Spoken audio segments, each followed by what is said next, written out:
Oh, hey, Nikki. Well, hey, you. My bad. Fancy meeting you here. This is me that starts this off. It's you. I'm sorry. Sorry, I was thinking about dinner and just to be honest. And you have big plans? No, not really, but we are getting wings and I just started thinking about them. Where are you getting wings from?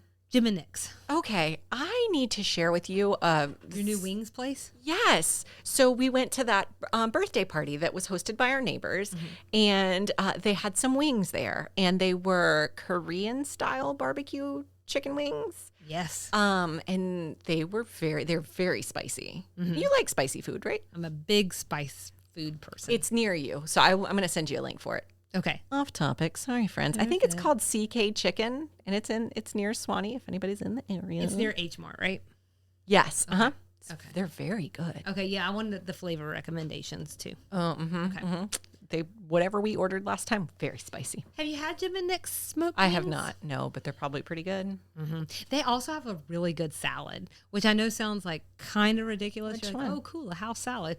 I like salads from barbecue places because they put the barbecue chicken or the barbecue pork on top. Well, you can get it that way. This is literally just like the salad, but they have like, I don't know, it's just like a really good cheese, and they have like bacon in it, and their dressing's really, I don't know, it's like really fresh. Like, I don't know, it's standout, swear.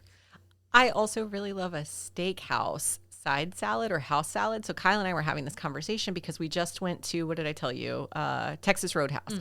Their house salad is so flipping good, and there's nothing really to write home about. It's just really crisp lettuce, very thick shredded cheese, egg on top. It makes a difference. It makes a difference. And then for whatever reason, the ranch dressing at a steakhouse or a barbecue restaurant is usually really, really good. Okay, look, if you're going to say that, then I have to give Outback a plug. Because their salads, their croutons are really good at Outback, They're aren't homemade, they? Yeah, or they're house-made. really good. Yeah, all their salads are good. All their dressings are good. Their blue cheese chop salad is one of my favorites. Yeah. Anyways, like full disclosure, I used to work at Outback, so. Full disclosure. Well, what I'm trying to say is like, this is not like us trying to get like. Sponsorships. Oh, no. Right. This is like. I also just really like food. I just really like food. And normally I just, I have a lot of mixed feelings about Outback because I used to work there, but my feelings are not mixed on their salads nor their French onion, which is bar none, like one of the top 3 French onion soups I have ever had. Oh, it's really good. I mean, unless you don't like French onion soup. I love French onion soup, and I just had it recently, and now I can't remember where. Well, next time, get it from Outback. From Outback. Huh, okay. So that's my little tipsy from me to you. I could pull out my Outback flair. TIPS. I still have it. TIP as in Paul S. So I got one more thing that I have to tell you before we jump into the episode. Okay. I didn't have enough time to tell you in the last extra sugar because it was long. Just as a reminder, if you're hopping in on this episode and you missed our extra sugar, it was about prohibition. Go back if you'd like. Either way, I needed to tell you something really stupid that I did. Tell me more. So it was funny because you asked me like, where's my drink when we were doing the segment? Yeah. And you made a joke about bathtub gin. Oh, Okay, so here's the thing. I was going to make some moonshine. Oh.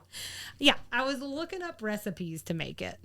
And then I was going to piece together a video of it. I was going to serve you some moonshine. I was going to promote it as part of like our promotion for the episode. I had all these big plans. 2 things, okay? Why is my mouth so dry right now, Selena? Tell me. Well, I will tell you. First of all, it's really hard.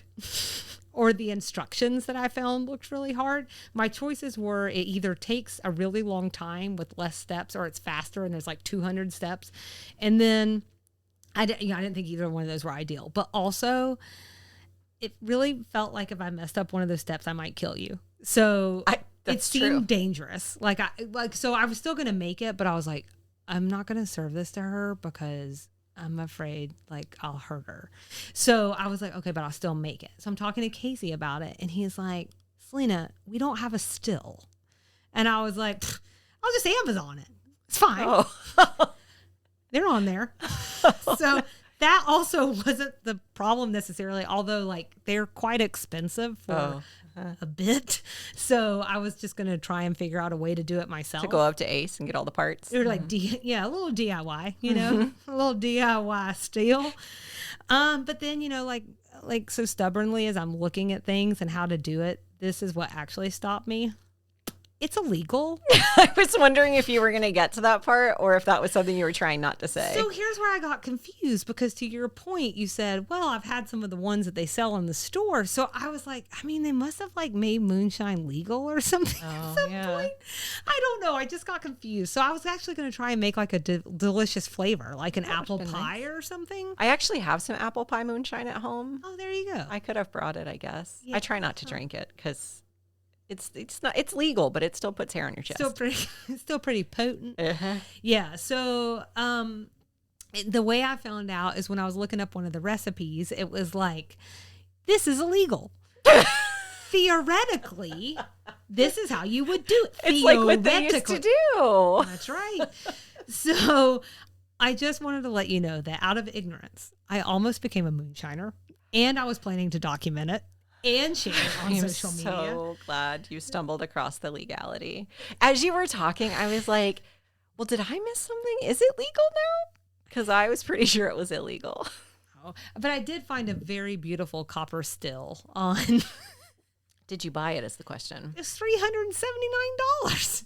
So did you buy it? Oh, okay.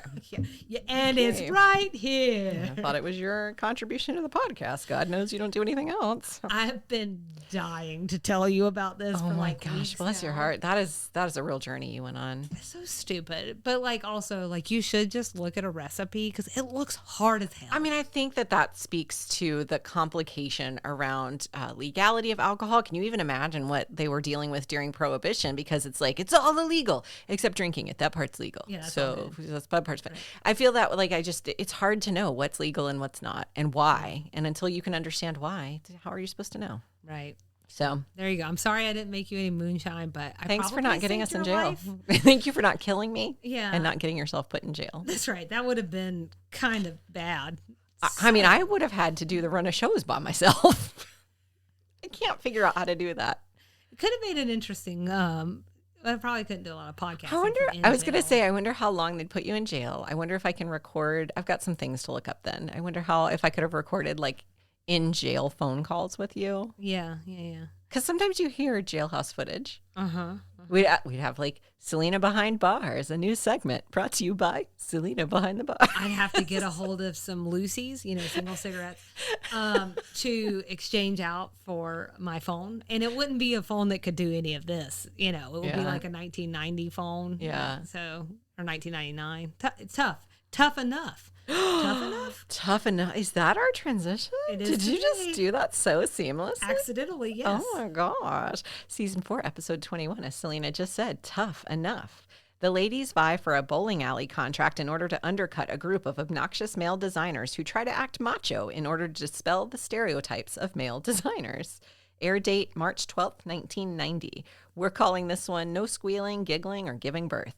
It's written by Pam Norris and directed by David Traynor. Great name. Good job. Pulled it from script, but thank you. Well, you got to have an eye, You got to have an eye. So general reaction, stray observations. So I think the thing that was reverberating in my brain as I watched this one, the whole Battle of the Sexes plot was very of this era. Gender politics, I just think they're a little bit more nuanced now, so I don't think we get an episode like this today. Go ahead. Well, I was going to ask you, did the guys from the design firm work for you? Like, what was your reaction to the different parts with them? Like you loved them. You wanted to take them to your Christmas party this year. I thought we'd be best friends. They were just so over the top, but I expected it.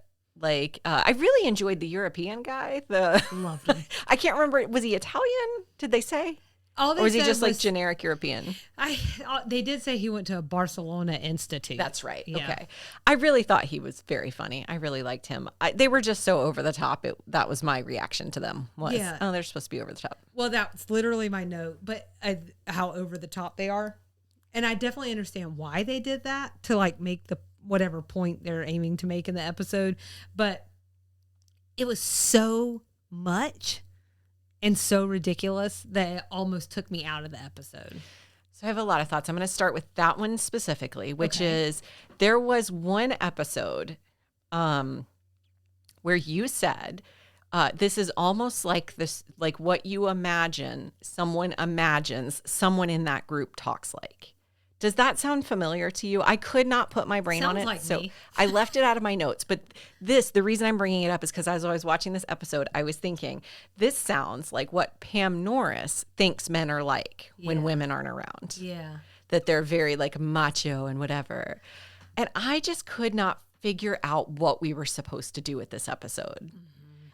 So there's a comment from Julia to Suzanne when they get to the bowling alley that she says, we are attempting, in fact, to dispel the idea that women are necessarily frivolous, silly incompetents. So the way that's worded first, it assumes ladylike things are frivolous and silly, Right. which sort of plays into the mindset of macho men. Yeah.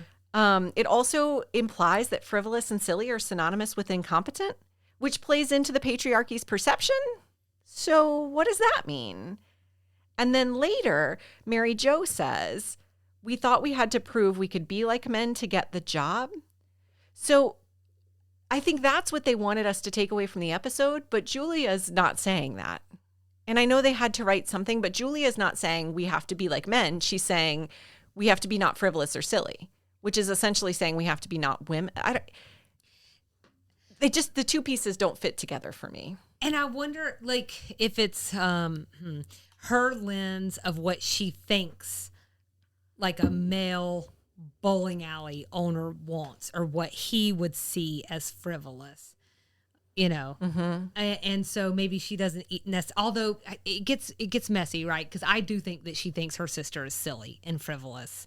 So is that more about Suzanne than women in general? I don't know. And I can't tell yes, we're taking it too far. We are looking into it with too much of an in-depth lens. But also, I think there's value in thinking critically about it, because something about the episode, just spoiler alert, the whole episode didn't resonate for me. Yeah. There's something about it that I just did not enjoy. Yeah. It felt so over the top and not in a useful way that moves the conversation forward. It was such an extra approach that like I didn't necessarily take away from it, and that the bowling alley guy never once made me feel when he was talking to the women like they had to be like those men for him to consider them for the job. No, he felt actually like my likes. He felt like he had just checked a box. He felt like, no, I already got someone lined up. I just don't need anybody else. Right. They were here first. They seemed to have a good proposal. I'm happy with it. Like he never once made the women feel like they had to be like the men to get the job. That was totally self-imposed. And it bothered me so much. I don't even know that, I think people are writing 22 episodes, right? Or in Yeah. this case, 300 or whatever Right. this season is. And so I don't, sometimes 752. Oh my God, sometimes I look at the number on this season and I'm like, why? Still going? I'm like, why are there so many episodes? Why this was season? it such a long I season? don't know. And I'm not trying to like hate on it. I'm just saying like in a world where we're only exposed to 10 episodes now, it just feels extra long. But you could argue while we're just doing this like in-depth analysis, needed or not, is like the whole concept and all of this, whether it's sexual harassment in the workplace or whether it's like this idea of patriarchy or whatever it is, it's complicated. And so maybe it never is in a straight line. And maybe that story never makes complete sense. But if you're writing a show, you kind of need it to make complete sense for 22 minutes. And I agree with you. I think the message is a little lost. The only thing you really walk away with is like, this guy just needed somebody who was going to be serious about the work and not act out, which they all were doing in his business, And sometimes they really take these we've talked about this before. They take a twist at the end of the show where you're like, oh, holy crap, I didn't see that coming. So like in a way, the fact that he didn't need men to do the job, that could have been a twist in and of itself at the end. So they could have played him up in a way earlier in the episode where that twist felt like a little bit more of a payoff or something. But I feel like this show takes very nuanced issues like how women are treated in business and can do it such justice in such a nice way where you're laughing the whole way, but you leave the episode and you go, dang, women really do have a rough time in the business place. This episode didn't feel like that to me. So I want to share something that is down in my likes, but it feels really relevant to what we're talking about right now, which is something where I do think maybe they were capturing some nuance here. And before I say that, I want to say one more other thing. Like, this show was super progressive, but as I mentioned in my very first general reaction, like this idea that like we don't see this episode made today. I think things have gotten more nuanced where we look at this and now, even though maybe it was progressive then, it just feels like it's coming up a little short in 2023. So I think that's there too. The other thing though, and this is something I liked, Anthony called the women out at the end because always making them do things that are of their world, because they make this comment like women would never put men in the position that, you know, that like to be macho and do these manly things. Like we wouldn't do that and make men do girly things or whatever. Okay, that's a really gendered comment, but what I really like from that is because he's like, y'all make me do your stuff all the time. And it kind of calls out that idea that whoever has the power, they may not be thoughtful to the feelings of those around them who do not, period. Okay. Because I put that argument in my dislikes because I don't understand it at all. Yeah. He's not like required to show up to Suzanne's fashion show as part of his job. He's not like required to be in a hotel room helping her do her makeup. That maybe he feels like he is. And so that's you saying that helps me maybe understand a different side of that, because it just felt like they were trying to position it as a one-to-one. So women are required to be like men to get business. Anthony is required to be like women to have his job. And those are not one-to-one arguments in this case. But I hear what you're saying.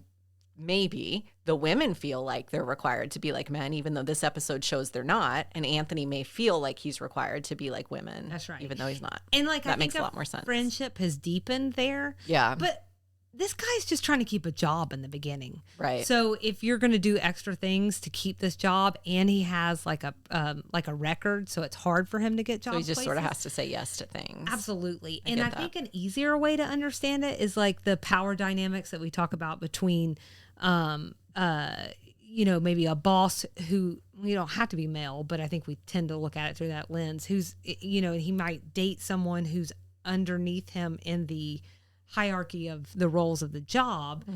He's not requiring her to, but right. she feels compelled to do it. Yeah. That's right. I get that. It's complicated. Complicated. So maybe this episode did more than I thought it did. Well, we are having a really intricate conversation right now. I actually wanted to tack on one other things in my general reactions, like, because in addition to thinking these guys were over the top and I didn't enjoy that part, I actually enjoyed them when they were alone, because I think they had a little less of a macho conversation. You know what I'm saying? Like, Bill Engvall wanted to call his wife. He wanted to check on his baby. The European guy, they were definitely playing up European stereotypes there. Yeah. But, you know, he was like, we do it for the beauty of the world, you know, and these kinds of things. And it's really the one guy, Boyd, which I do think is true to life. Usually when there is a group of a-holes, there's one person riling up everyone else. And so that actually did resonate for me more than anything else. It's almost like women are from Venus and men are from Mars, and we don't understand each other, and we keep projecting our stuff on them and then making them act a certain way. My last general reaction was Mary Jo's back on the sauce, which, you know, coming right off a Prohibition segment, I love talking about Mary Jo drinking. Perfect, because this leads into my stray observations, which is that is one return that we get, or a rerun, if you will. The other one we get is Suzanne still on the rice cakes. Man, that poor woman. So she cannot stop them. It's funny because the footage is so old, like sometimes it's hard to see like really specific things, like what's on her plate. So I think she's got carrots around the rice cakes. But today when I was looking, I was like, is she eating French fries around the cake? Because that's not helpful. That's not the way this works. I mean, like, I would rather have the French fries. Yeah. And like you eat that, but like it doesn't really make sense for the plot of the show. But I think they were carrots. Another potential callback of sorts is Mary Jo's the one that turns to the server and says, "Nice headlights." She's the one that is always obsessed with breasts. Yeah. Like always. Always. And so that was another sort of tie into her character, which was really nice. That's in my likes. Just because I thought it was so funny. It's like, and I can almost predict that would have made you laugh. I'm also obsessed with breasts. I don't have any. What other strays did you have? So we have 2 guest stars I wanted to talk about this week. Okay. One of whom is Bill Engvall, who played Bill, the buddy at the bowling alley who wanted to call his wife. You just mentioned that. We're going to talk way more about him in this week's Extra Sugar, but we can't gloss over that. We also have Craig Schneider, who played Boyd.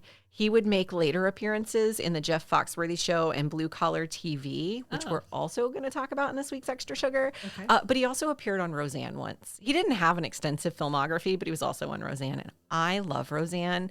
And while we were just talking about like this show being able to take complex social issues and make them funny, Roseanne does that really nicely. Mm-hmm. I've been watching it this last week. I just turned it on one night because I couldn't watch another episode of King of Queens. It just felt too predictable at this point. So I turned on Roseanne because that's my other comfort show. And it just makes me laugh out loud. And it, like, I feel like the way they approach storylines still feels relevant and current a lot of times, even though... I can see that. There's not a lot of things in that show to age. Right. Yeah. Yeah. Because it is so, like, family oriented, even though you don't think of it as being like that, but it is. Yeah.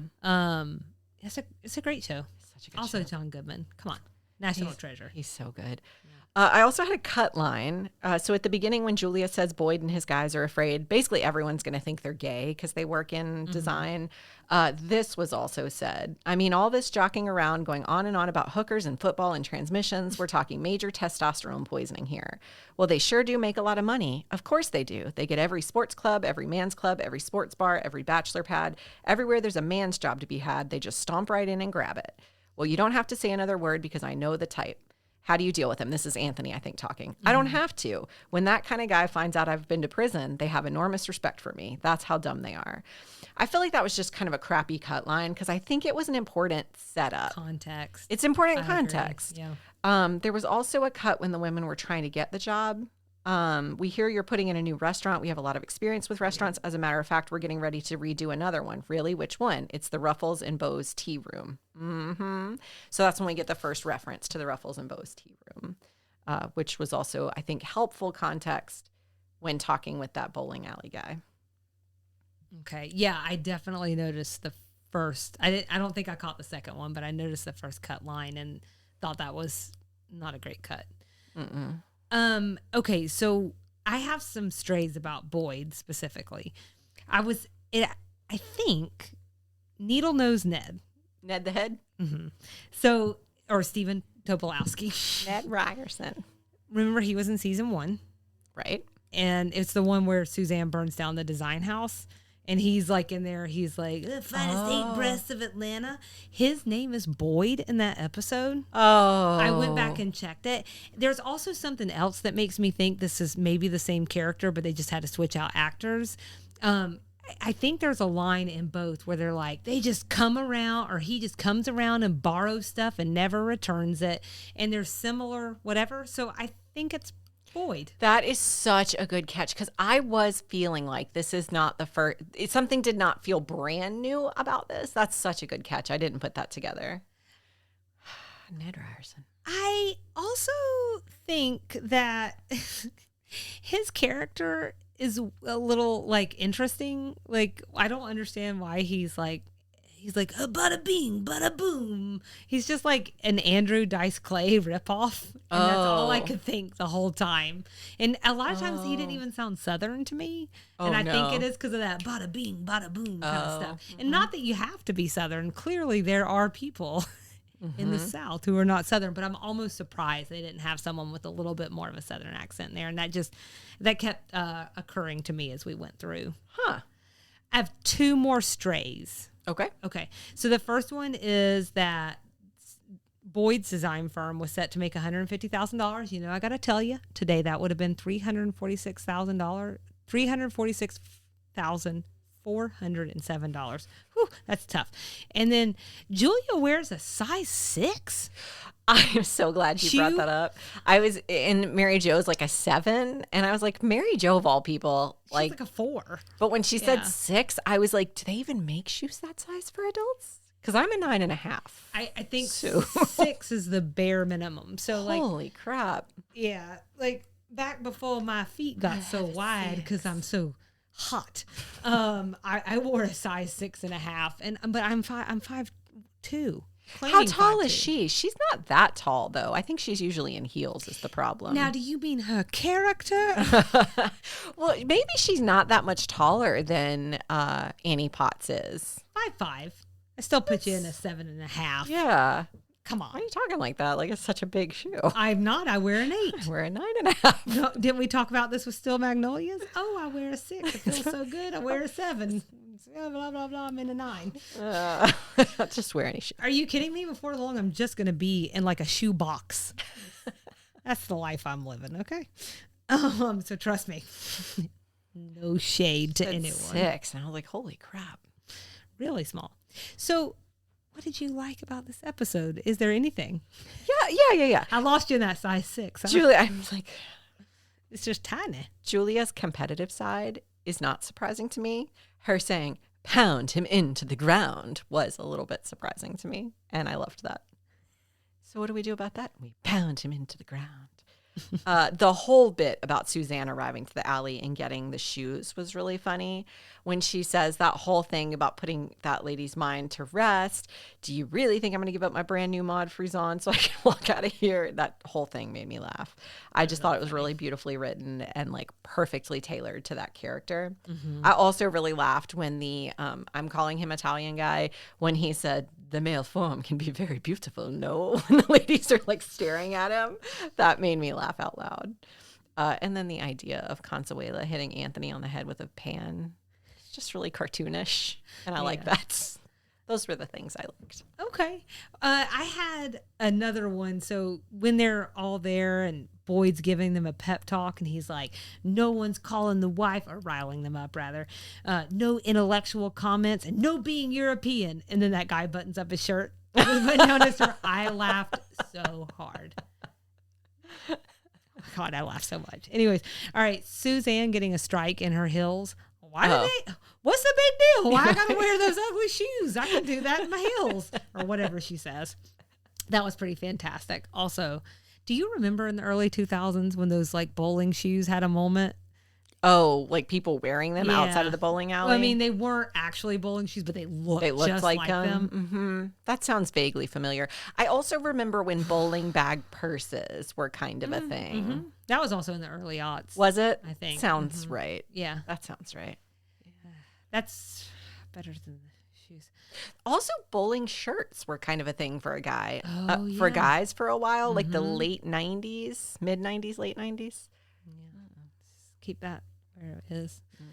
And I mentioned this already, but I just really like the manager. In addition to the fact he did say like one thing that was weird to the women. He said, well, look, I don't have anything against women. I really don't. Like the way he had to like double down on it. I'm not racist, I swear. Yeah, right. But right. That part was kind of weird, but the rest of it, I agree. Like he was really nice. I thought he was willing to give them a chance. Like he didn't care. He just wanted somebody to do the job. And then I do like that, you know, Boyd makes like a homophobic comment about the shuts it other. down. Yeah. And I thought that was they've chosen an alternative lifestyle. It was a very 1990 argument for that. But like I thought that was playing against the type of who they were portraying, I think, with who the actor and what he looked like and everything for playing that role. So I really like that. And then that's all of them. We caught them all in other places. The headlights comment I thought was really funny. And I mentioned earlier Anthony calling out the women and making sure they understood maybe they had their own issues to deal with. So what did you not like about this episode, Nikki? I think I've already touched on everything. Okay. So I just didn't really understand what we were doing. Were we trying to make the women act like men in order to get the bowling alley guy to hire them? Were the women casting off womanly things just to prove they're not incompetent? Those feel like different things to me, like subtly different, but different and an important different. I didn't really understand Anthony's argument, although you brought me around on that one. And then this is something I said earlier. I'm not really crazy about script writing as if it's coming from one group of people, but it's written by another. Yeah. So that is like some of the things she was saying about men jockeying around just felt like Pam Norris, Right. her perception of men. Right. Man, they're just always talking about prostitution. Or what, hookers. That's what. Right. And I think it's hard for me to use that as a criticism because I think that I don't want to discount her reception of these things. So like maybe she's heard these things. I'm glad you said that because the other thing that I was thinking about along this journey was that even though I'm saying everything fell over the top, I don't want to downplay or like shoot over the fact that the workplace can still be and was a very hard place. Mm-hmm. And that sexual harassment and fighting all of that and fighting against that was a really hard one fought. And it's still stuff that circulates and comes up today. I'm in the serving industry, okay? They invented sexual harassment in the workplace in restaurants. So, I mean, that's a really bad place for it. So I don't want to gloss over that like it's not important. It's just like we are also watching through that 2023 lens, and it's too hard. It's too hard to tease those two things out. And that's like, I don't want to be unfair to this episode because it might have felt more relevant back then. It's just really hard for me to watch this now because I'm like, oh my God. I have a stray. So when I was watching it today, at the very end, like Julia, like she's basically going to play him in pool. Did it look like they were going to get it on that night? Okay. 1,000%. Right. Okay. Yeah. I was like, are they about to hook up? Is that what we're supposed to walk away with? 1,000%. It was very sensual. That's definitely not what they were meaning to do. Like, no. Right. She was going in there to fight She the good was fight. trying to show that she was, Meanwhile, I'm like, they're going in there to get it on, right? Yeah, they all but played Let's Get It On in the background when that was happening. Okay, good. For sure. That was very... Okay. We're not having another Weezer situation with Tom Skerritt. No, not you and me. We're on the same page about that one. Okay. So I had one other thing besides the thing we've already talked about that we haven't touched on that I didn't really like. It didn't completely work for me. And that was actually Mary Jo this time. I usually love it when she gets a little sauced and saucy, but like it was like too much.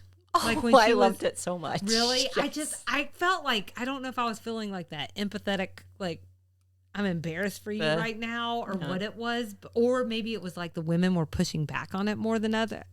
Like, hey, can you just calm down? She was definitely annoying. Yeah. She's definitely that friend. You're like, shut up. Except for the nice headlights line. You liked that one. That was hilarious. I liked at the end when like it was almost the very last line she had and she's like, well, hail, I'm going to do something. And it just was such a Southern woman, like angry and annoyed, had a couple drinks and just, I'm going to do what I want. I just thought that was really funny. I think maybe it's also because they squeezed a lot of her lines into one little like quick stint and you almost need to give that some space to breathe. Yeah, probably. Because as you know, I love me some Annie Potts and some Mary Jo. I know. All right. Must be tough for you. It's so challenging. Are you ready to rate this sucker? I'm ready. My rating scale is bowling pin shrapnel. Oh, that's a good one. I'm giving it 3 out of 5. Okay. So I thought it was a cool... Nikki today does not agree with this. I don't know that it was a clever enough storyline. I do think at times it was an entertaining episode. Like, I thought Mary Jo was really funny. I thought that Italian man was really funny to me. I thought all of Suzanne's lines were fantastic. So I laughed a lot, but it felt, like we talked about, a little bit tired as a storyline. And I think the twist of them at the end, realizing they do quote the same thing to Anthony, wasn't enough of a payoff to me to like really feel like anybody really learned anything. Right. And it definitely didn't turn it into any sort of like superior episode. So 3 out of 5, it's like right there in the middle. I could probably watch it again if I had to. It wouldn't be my first choice though. Yeah. What about you? I think that's it. Like, it's not a rewatchable for me. Yeah. I mean, even when I was having to try it again this morning, try. You Try, know what I'm yeah. saying? And it's similar to you. Like, I like the little pieces, but when I step back and look at as a whole and compared again to the highs of the season, I gave it a 3.4 out of 5. Really nice headlights on your car. Sure. 90s things. The old school Doritos bag that Charlene was pulling chips out of at the beginning, that was totally a Doritos bag, and it was totally the old branding. Doritos. I like it when they do the throwback bags. Yeah. Yeah. The purple culottes that Suzanne wanted Anthony to bring her. Is that 90s? I didn't know what that was. Oh. Or like saying culottes. It makes me think of like, it's basically next to clam diggers. So I'm thinking like 50s. You know, it's funny you say that. I'd probably like, it's that thing of maybe not 90s, but definitely dated. Yeah. I've only ever heard my mom and my grandmother use the word culottes. So that's a pretty wide generation gap, but at some point, not today. For sure. For sure. I was like, that's what you want, huh? The purple culottes. Culottes. That'll be great. I had Carphone coming over to pick up physical decorating catalogs. Trans Am with flames on the hood. You could put that in other time periods as well. It looked like, I don't know, they did say there was the automatic score for the bowling alley, but they were like there with like the pencil and everything. What? He said, I'm glad you said that. He goes, no, it's the automatic scoreboard says, as if like that's like today, if you go bowling, that is the scoreboard. Right. Yeah, that was really funny. Right. I'm like, why are you also Like cutting edge technology. Right. They had to check the machines. They didn't believe them back then. Well, I know. So there's just like a lot of sexist and homophobic language that like, even if you were trying to make a play on it, I don't know, it makes it into like an actual episode anymore, but like, calling people pansies or, Lighten their bowling shoes. I'm like, you wouldn't say this anymore. So let me go ahead and say it. Sorry. But like there are comments about another design firm and painting everything paisley, if you know what I mean, wink, wink, nudge, nudge, like all that kind of stuff. And then calling, you know, I'm always going to call this one out, calling your server a waitress or a service girl. Get over here, service girl. Okay. Why is waitress so hard for me to let go of? It is really hard for me to let go of. I try so hard to say server, but every now and then out of nowhere, I'm just like, waitress. Since we're like people first now, is it also like people who serve? I don't know. Yeah. I will say that like when I was in New Orleans, the guy I can't remember what he did, but I was like, you are my favorite server. And when it came out of my mouth, it felt weird. I was like, that felt like demeaning somehow, and I didn't mean for it to. So I just feel like maybe I'm getting like You're my favorite wait staff. Right. Thank you so much. Yes, if you could just like wave a feather over me and cool me off, that would be super helpful. Like that's how it felt, and I was like, what's wrong with me? And then you sat in it for a minute. You were like, I like being rich. I mean, I would like to be rich. Southern things? Just the name of the bowling alley, the Cherokee Lanes. We do have a Cherokee County north of Atlanta. Yeah, that would be a long way away. It would be. Yeah. References that we need to talk about? The only one I caught was Maud Frison, which was those shoes. Yeah. Wikipedia says Frison's work foreshadowed Manolo Blahniks. And at the height of their popularity in the 80s, they were the Blahniks of the time. Oh, that's interesting. Okay. Okay. So I also that was my only reference. And I would just say that it is kind of interesting that it was a model who started that shoe company as well. So that's a good way to make a little extra cash after your modeling ends. I didn't spend much time looking into it, but it was just weird that they just sort of felt like I've never heard of this. I never heard of this. I'm trying to Agner purses. Do you know what an Agner purse is? I do. So my mom talks about them as if they were like a They were big deal designer my label. mom talks about, yeah. It's just interesting to me how some of these like big deal designer labels from like the 70s and 80s just like completely fell off.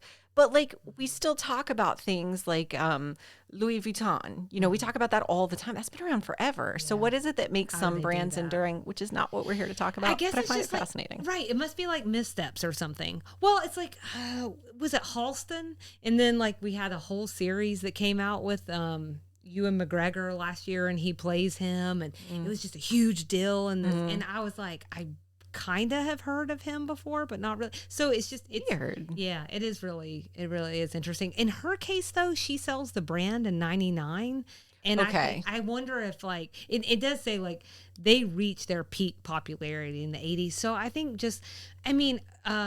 maybe we don't pay as much attention to like high fashion as we do to like TV shows or music. But you think about it like, well, why is Elton John still like people will still pay $1 million for his concert tickets? Mm-hmm. But then you have somebody else that have one hit and they're gone, you know? So it's kind of like that. Maybe. I don't know. Yeah. Mm-hmm.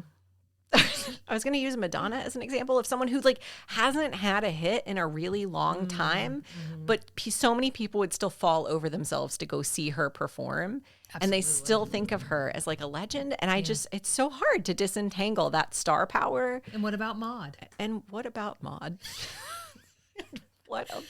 Can that be the name of our next podcast? Yes.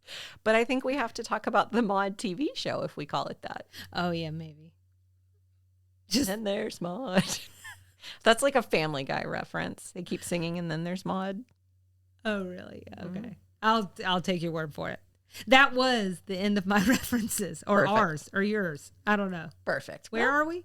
We are at the end of season 4, episode 21, moving on to season 4, episode 22. It's a Wonderful Life. We'd love everyone to follow along with us and engage. Instagram and Facebook at Sweet Tea and TV. TikTok at Sweet Tea TV Pod, YouTube, Sweet Tea TV. Our email address is sweetteattvpod@gmail.com. And our website is www.sweetteatv.com. And on the website, you can find our show notes, which includes all of our references. And you can find additional ways to support the show.